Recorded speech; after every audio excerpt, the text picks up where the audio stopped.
So yun po for today's video tuturuan ko kayo or ipapakita ko sa inyo kung paano gamitin yung paddle shifter.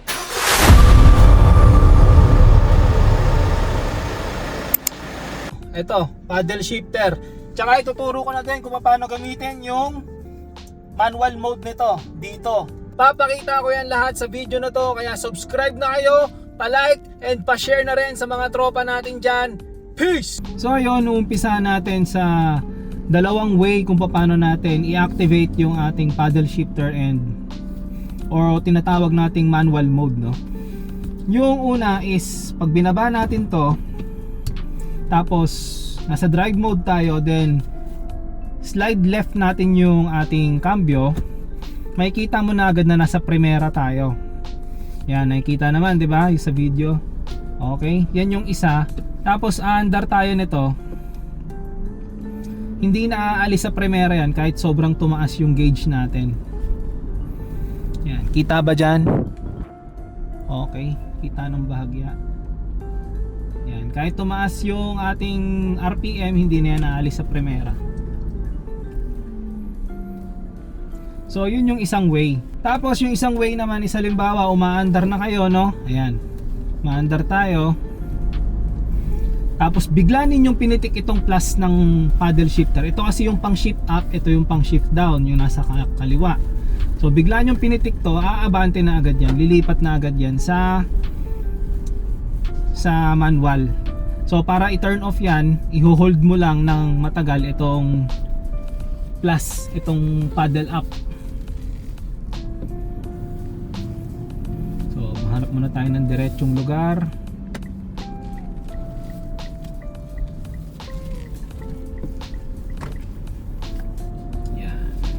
Para i-turn off yan, hold lang natin to and drive na ulit yung mode natin. So ganun yun. Ganun yung pag switch ng ating manual mode. Pagka gusto mo naman tong gamitin, halimbawa titingin ka lang lagi sa RPM. So pagka gusto mong gamitin itong drive mode na to, yung manual mode natin, laro-laruin mo lang muna itong paddle up para malaman mo kung ilang RPM yung switch up papuntang 3rd gear, 4th gear, tsaka 5th gear, no? Sa sitwasyon ko, yung 2nd gear pwede ka nang mag-shift up ng 1200 RPM, 3rd gear tsaka 4th gear pwede ka nang mag-shift up ng 15 RPM. So naka 15 tayo ngayon, pwede na nating i-tercera yan. Tapos susunod, pag nag 15 ulit, pwede na nating i-kwarta. Nakikita nyo ba kung kailan ko sinishift? Pwede na nating i-kwarta. So ganun lang siya kadali and ka-convenient gamitin. Hindi mo kailangan laging gamitin itong cambio para i-shift left mo. Pero ito kasi lock to. Ang kagandahan, kung mapapansin ninyo, kung bumabagal na tayo, automatic siya nag-shift down. Ayan, nakasigunda na. Diba kanina nakakwarta yan? Automatic nag-shift down yung ating gear kapag bumabagal na yung sasakyan natin. So kailan lang ba magagamit ito, yung paddle down? Kapag gusto mong biglang tumaas yung RPM mo, halimbawa mga paahon, mag-overtake ka, alanganin yung gear mo, or gusto mong sumibat, no? Yung mga expert, yung mga magagaling, magagamit nila yan. Pero tayong mga basic driver lang, saktuhan lang, hindi natin ganong may iintindihin yan, kumbaga. So ulitin lang natin.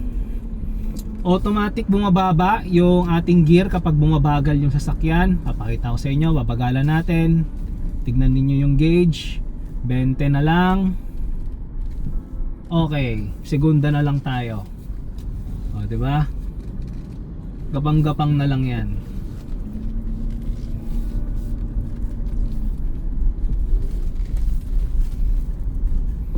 Tapos again, pag nasa segunda na, alamin nyo lang kung paano kayo aabot ng tercera. Sa akin 1-2, tercera na. Pagdating ng 1-3, 1-4, 1-5, pwede na magkwarta. Tapos almost 1-8 bago magkinta. So hindi naman maluwag naman yung kalsada, pero hindi pwedeng mag high speed, so hindi ko mapapakita dito kung paano yung kinta. Again, yun lang. Ganun lang siya kasimple. Pagka gusto mo naman tong gamitin, pwede ka rin kasi mag-shift gamit tong shifter natin, no?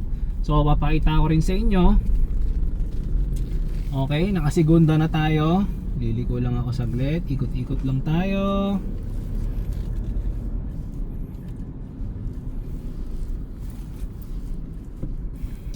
So, bale dito, ang shift up natin is patulak.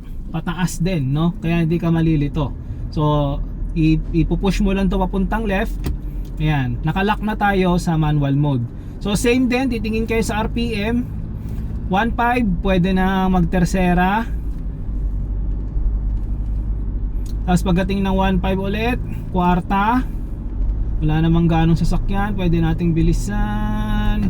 Quinta, okay. Ganun lang. Tapos kahit nakalock tayo, automatic pa rin yan, bumababa yung ating transmission.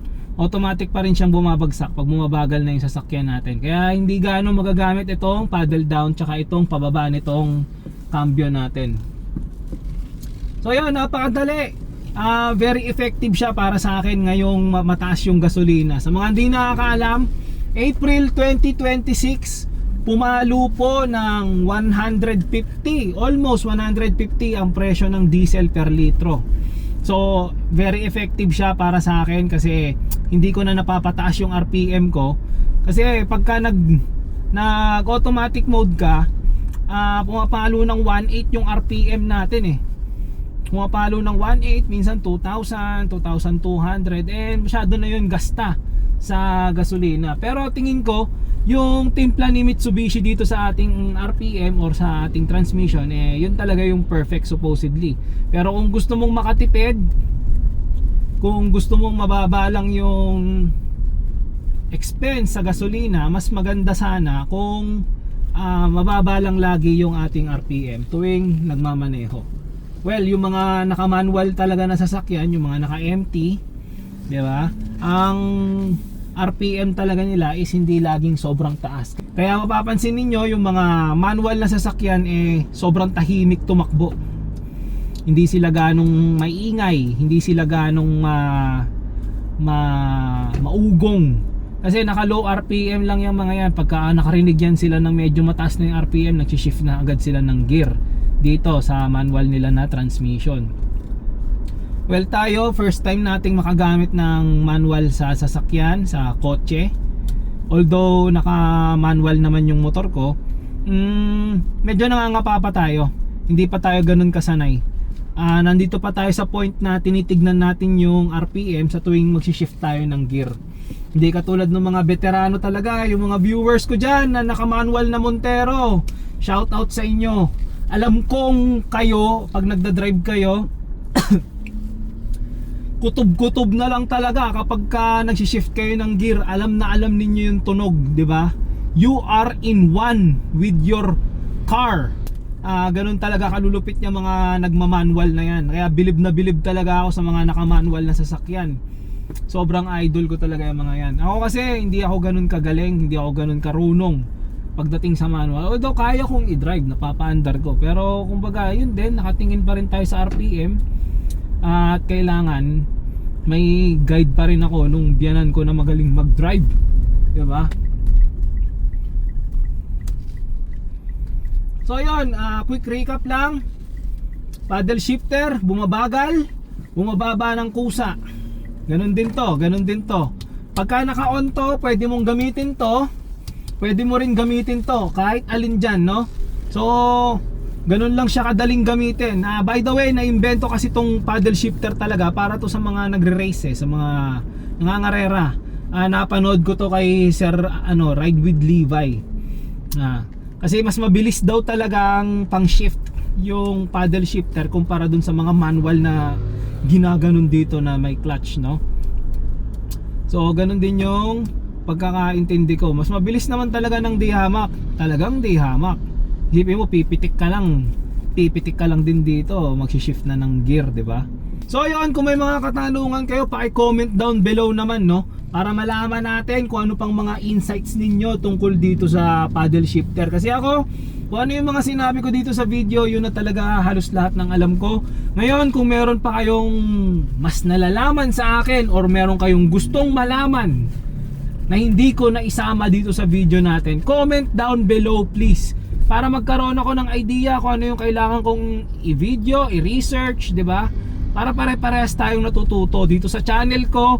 Hindi ako magmamarunong sa inyo. Kung mas marunong, kung mas magaling kayo sa akin, kung mas marunong kayo sa akin, malugod kong tatanggapin yon at hindi ako magpapaka-hipokrito. So yun, kaya yung mga nangaasar dito, yung mga mang-iinsulto, yung mga manglalait, okay lang din naman, walang problema. Hindi ako perfecto at hindi ako yung pinakamagaling na driver dito sa Pilipinas, no? Maraming mas magagaling sa akin at isa lang ako sa mga basic na driver na gustong mag-share ng araw-araw kong experience dito sa ating Montero GLS automatic transmission white diamond.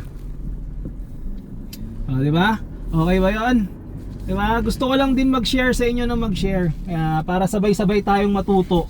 Actually, very willing akong matuto sa mga viewers ko at very willing akong makinig kung meron kayong mga suggestion tungkol dito sa sasakyan natin, no?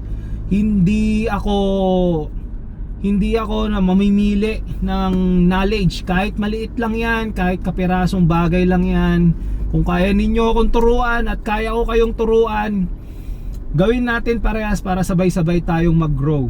Para hindi tayo ma-hold back ng ating ego at pagiging hipokrito.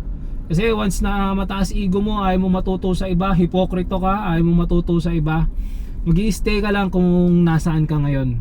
Hindi ka mag-grow basta-basta.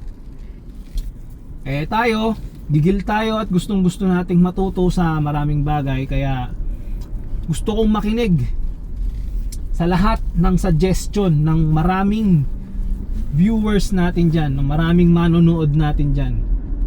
So yung po pasensya na kung hindi ganong kita yung RPM natin, pero pinabanggit ko naman kung ilang RPM yung ating pinagdadaanan. Pasensya na kayo, ito lang talaga kasi nakayanan ng phone holder natin, no?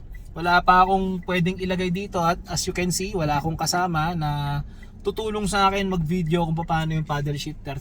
Kung gusto pa ninyo ng susunod na video tungkol sa paddle shifter, comment down below please para malaman natin, and itatry kong maghanap ng cellphone holder na babagay para dun sa video na yun. So ayun, hanggang dito na lang. Like, follow, subscribe, share nyo sa mga tropa ninyo, share nyo sa lahat ng mga barkada natin dyan na may Montero o kahit anong klaseng sasakyan. Peace!